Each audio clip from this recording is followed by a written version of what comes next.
Isle of Wight ends at the Needles, chalk rocks that have become geological superstars. And at the end of the Needles is the island's most remarkable residence.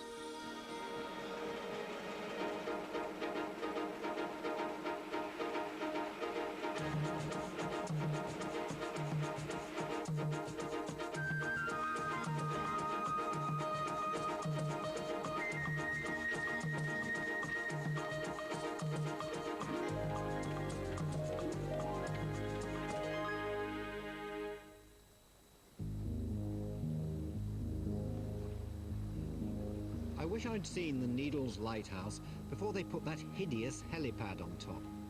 Not content with making the grand old lady look like a beekeeper, they've recently stuck a cable up her backside to supply Maine's electricity. From August 1994, she will be unmanned for the first time in 136 years. And her supply boat, which has brought me to the island this week, will be redundant.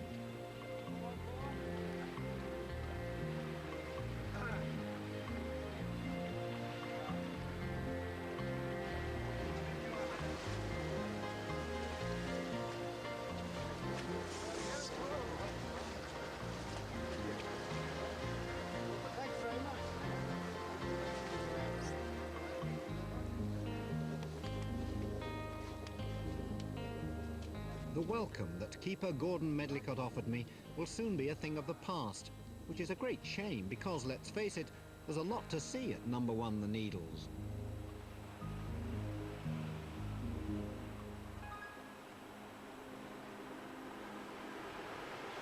Great view. Certainly is. But Well, it will eventually. this is exhilarating. You know, I suffer from vertigo when I'm in helicopters, but up here I don't feel quite so bad. So open. It's absolutely glorious. And there's the mainland out there. This is the mainland. That's England. That's- They call it in the Isle of Wight. That's right. England. England. So the lighthouses themselves will remain. I mean, will remain. We're keeping the structure. Yeah, Remember, these things were built 1800s. Yeah. Beautiful structures. yeah. Lovingly built, I'm sure. And they will be retained. But with today's technology, you don't require the manpower. This seems to be rocking slightly at the moment, Gordon. Sorry, just as you were saying that about the beautiful structure. Do you, I suppose it's got to come off the boat. It's slightly going. I think I'd like to go downstairs, please. Right, okay. Okay, here we go. Down again.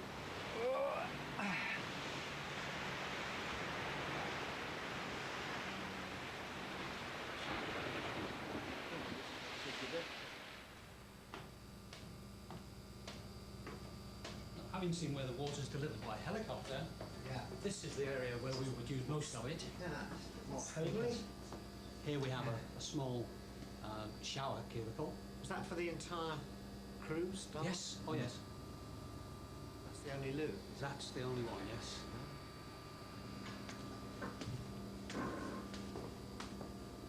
Here we are in the bedroom. You see, rather snug. Yes. And the bunks are sort of, they're curved. That's right. Round. Banana shaped. Yeah. How do you sleep in one of those? Very well. Really? It can encourage you to curl up into it. Yeah. But the biggest problem with a curved bunk, with a banana shaped bunk, is Yeah. trying to make it with rectangular sheets. Yes, I think so. It's a Why don't little they bit make of a curved sheets? They should do.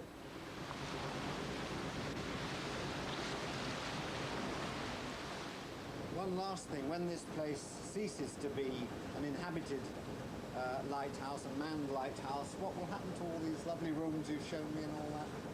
They'll probably just be closed up at the end of an era. Close the door, put a big padlock on it, and just leave it. It's very sad. Sad. It is sad.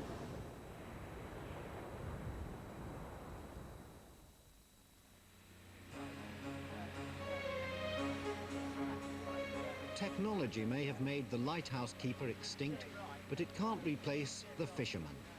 Sean Streven's catamaran may be faster and fancier than the old boats, but the way he makes his living hasn't changed for hundreds of years.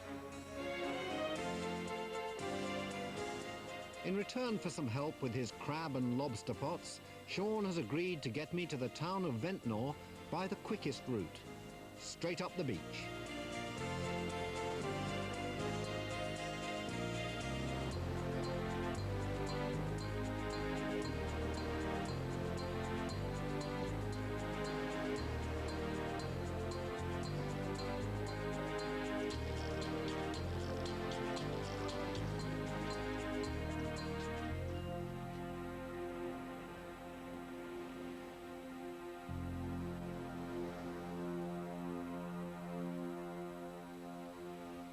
No sooner had I checked in at Jim and Helen Ashpole's guest house in Victoria Street, Ventnor, than the sun disappeared behind fat black clouds and stayed there.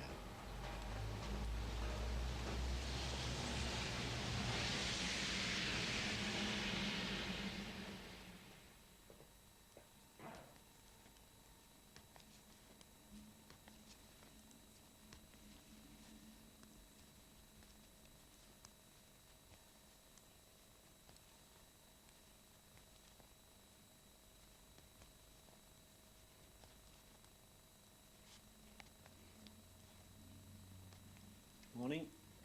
Good morning. Morning all. Oh dear. Not the weather for going out, is it? Yes, I quite like this sort of work. Sitting in armchairs drinking tea, that'll suit me fine. I haven't got any knitting though, that's my problem. I feel a bit left out.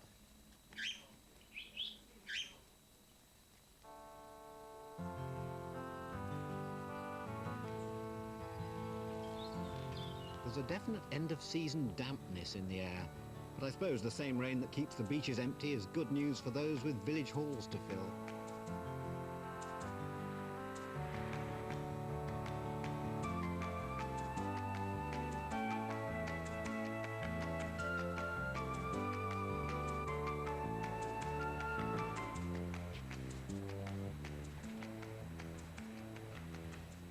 Good afternoon. Afternoon. I arrive for my editorial briefing embarrassingly short of ideas. Fortunately, I'm a little early, and a browse in the County Press bookshop turns out to be unexpectedly productive.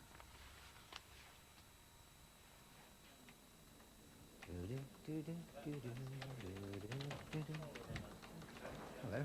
No one in, is he? Is he here? Hello, Michael. No, Peter's on holiday for 2 weeks, I'm Is he? afraid. Holiday? Mm-hmm. Dare he? Golfing somewhere. Well, Can I help? well, I want to talk about the sort of column and next week. Are you sort of in charge now? Loosely, yes. Yes. Have a seat. Loosely, eh? Not your chance, your moment to tighten your grip on the paper. No, not really. Well, I need to just, two things really. I wanted to talk about last week's, see what sort of reaction was. Well, you've got quite a big post bag, probably more than Really? letters to the editor this week. Really? Peter won't be pleased about that. Quite a few there. A couple of proposals of marriage, I should imagine, and odd things. This week I thought it's autumn, harvest festival, flower shows, that sort of thing.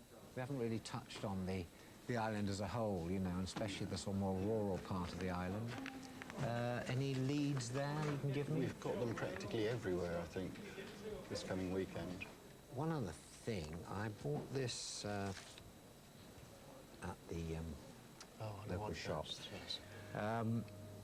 And I wondered who Gay Baldwin and Ray Anker were, whether you could tell me where I can get in touch. But... You can get in touch with Gay Baldwin very easily. Yeah. She's over there.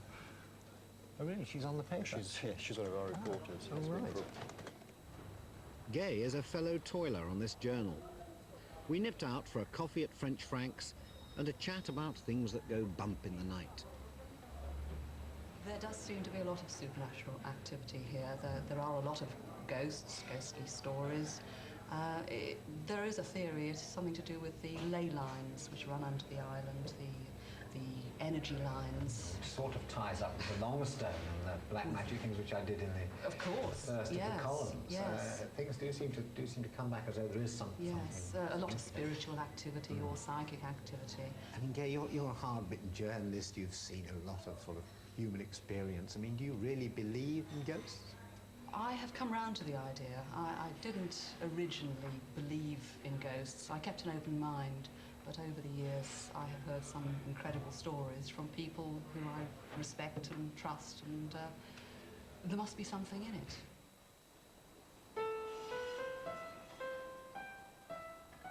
Quite a number of the stories concerned Golden Hill Fort. It's one of several hugely expensive monuments to Lord Palmerston's paranoia about a 19th century French invasion that never happened. Nowadays, the fort is desperate for an invasion from anyone with money to spend. It's falling over itself to shed the image of a past that won't go away. It was Ivor Allinson, the caretaker, who told me that a British soldier was hanged here for passing on the plans of Palmerston's Folly to the French. Today there are unexplained goings-on, and there's one place that Ivor cannot visit without a chill of horror. A long corridor, inhabited by a cold and clammy presence. And I've always had this feeling of hair on the back of my neck standing on end. You're walking down in darkness? Walking down in complete darkness from one end to the other, and as you can see, it's quite a long corridor. And as I said, the bristles on the back of my neck would stand on end.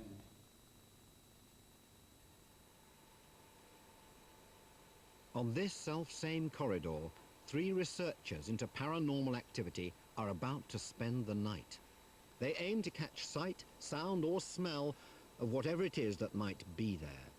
To this end, they have installed a barrage of microphones, tape recorders, light meters, oscilloscopes, infrared beams and digital thermometers. Any apparition which makes it past this lot will walk into a battery of still and video cameras which would make even Zsa Zsa Gabor happy. They kindly offer me the chance to spend the night with them, but being both tired and cowardly, I leave them to their vigil and promise to return in the morning.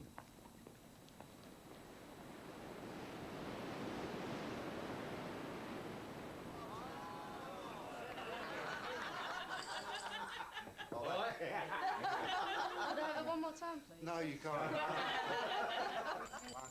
5, 6.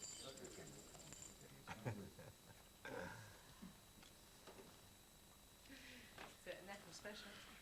You want this one? I think I've got a funny idea. Someone's gone their way at you. What one do you look Which at, one did you Michael? look at? Someone's going to go at you, I think. I'm not sure. I have a little thing. That's it, you got it. That's right. Oh, Lovely jubbly.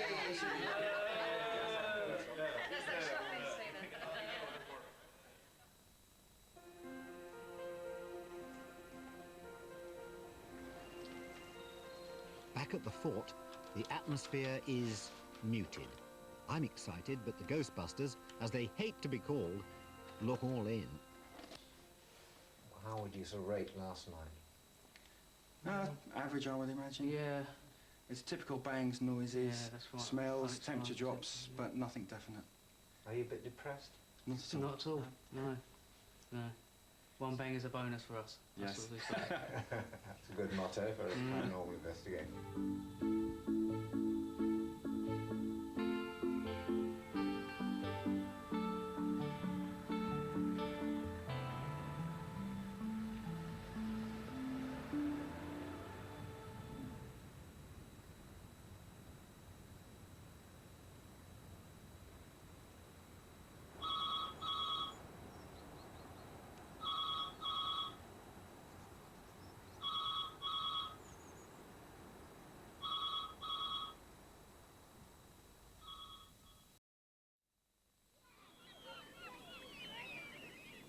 If you like the sound of the Isle of Wight, phone 071 202 2797 for your free holiday guide.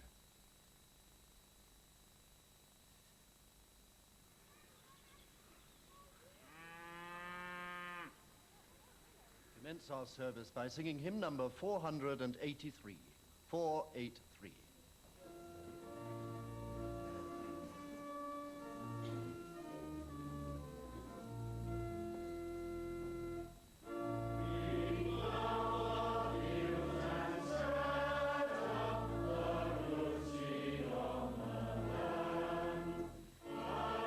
This being the season of mists and mellow fruitfulness, where better to give thanks for the harvest than at St Agnes in Freshwater Bay, where the fields run up to the church itself.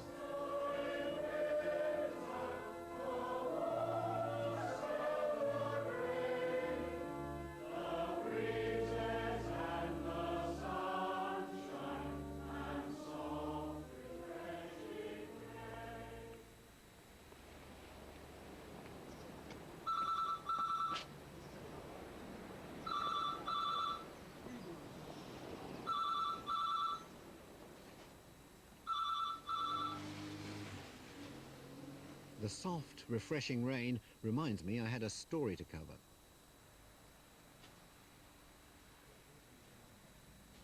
When I arrived, the judges were already at work, being very hard on a cabbage. They've taken the outside leaves off, which is not good. The biggest exhibit was a 60-pound pumpkin, which reclined like a sumo wrestler beside some pasty parsnips. Surely this was a case for a dope test. Texture, fruit distribution. Fruit distribution, Yes. yeah? So those kind of currants have got to be fairly evenly Yeah, distributed yeah, within the that's cake. right, yes. And very, very important is the presentation. What about the rampant radish? It seems to have gone. Well, it's gone to seed, actually. Oh, that is. I wouldn't say that was rampant. I say that It's had gone had up. its day. That Yeah, one. it's gone up to seed, actually. I was greatly drawn to the misshapen vegetable section, in which a rampant radish about 9 inches long had been beaten to first prize by a potato with knobs on and a neurotically entwined carrot.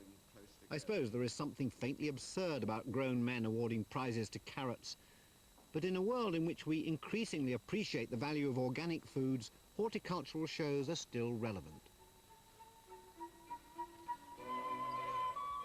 The worlds of the horticultural and the paranormal coincide at Ventnor Botanic Gardens, once the site of a massive TB hospital. The director, Simon Goodenough, maintains the plants are growing fast and furious. This is not so much due to the excellence of the soil as to a constant bombardment of Bach, Vivaldi and Albinoni from Simon's speakers in the greenhouse. Now he sounds like someone who might believe in ghosts. Are you aware that the Isle of Wight apparently is profoundly haunted? We had the occasion where every Christmas time, autumn time, we, at separate occasions, my wife and I smelt what smelt like a mulled wine or a cinnamon punch in the potting shed. And then eventually, in conversation with the last medical surgeon who still lives on the island, he mentioned that every Christmas time the nurses used to go around with mulled wine and punch for the patients. Very strange. Yeah. It really struck a chord. We'd been smelling what had happened 40 years ago.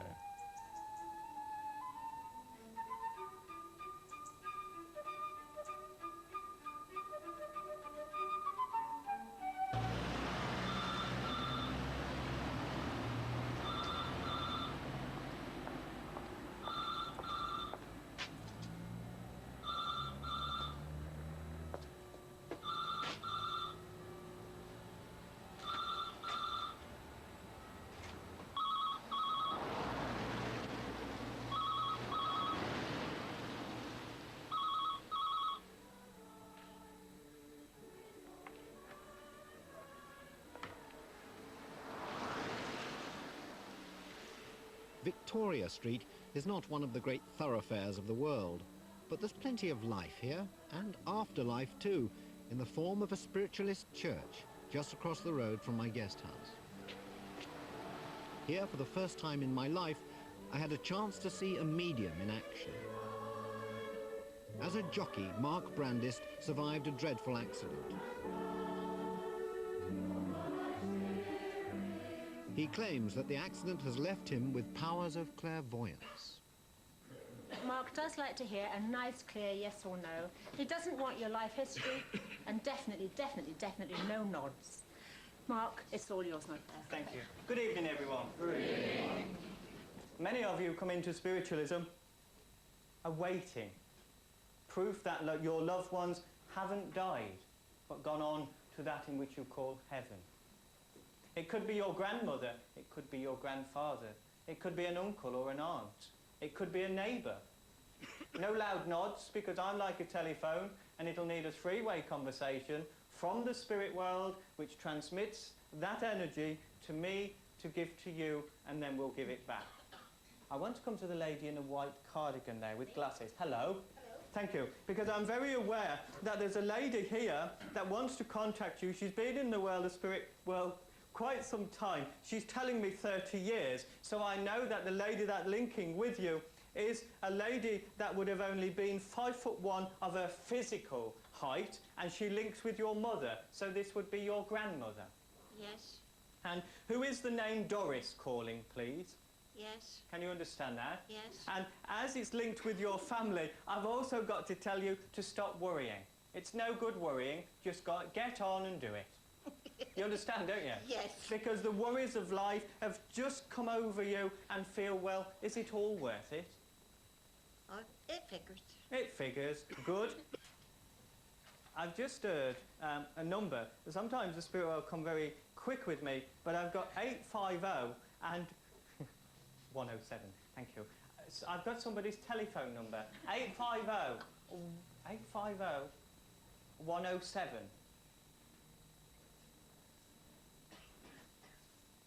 One second. Who's Mary linking with you? My grandma. Well, let me just give you this evidence, because as this lady's come close to me, she's given me her name, but there's a change of this number. Now, I've got to still say it. Please check this as evidence, because I feel, don't you all go home ringing it tonight. It might be ex-directory.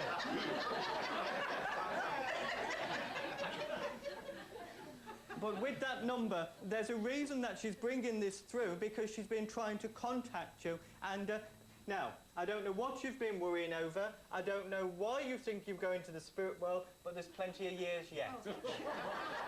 Then suddenly, there was a message for me. There's a gentleman that's linking with you, sir, and you know someone that passed with pneumonia. Who is Brian linking with you? Brian? Yes. Well, I've known many Brians. I've also Right. written a film about a Brian, but he was a fictional character. Right. He's talking to me about Kent. So, at some time in your life, have you had links to Kent? No. I want you to check the name of... Thank you. Check the name of Simpson with a young man that you would have known at some time in your career with this condition. And it's definitely pneumonia.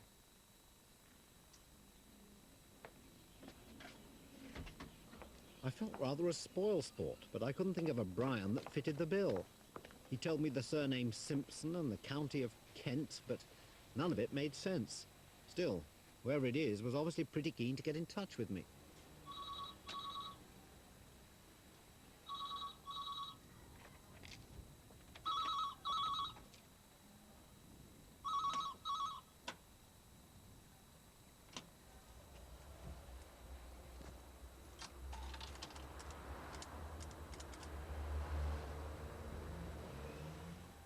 Hello.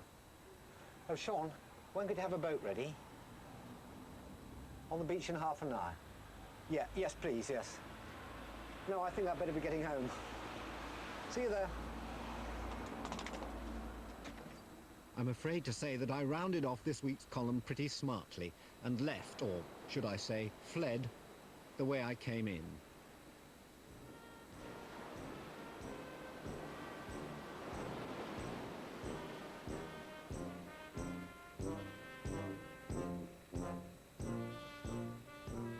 I never did like the telephone.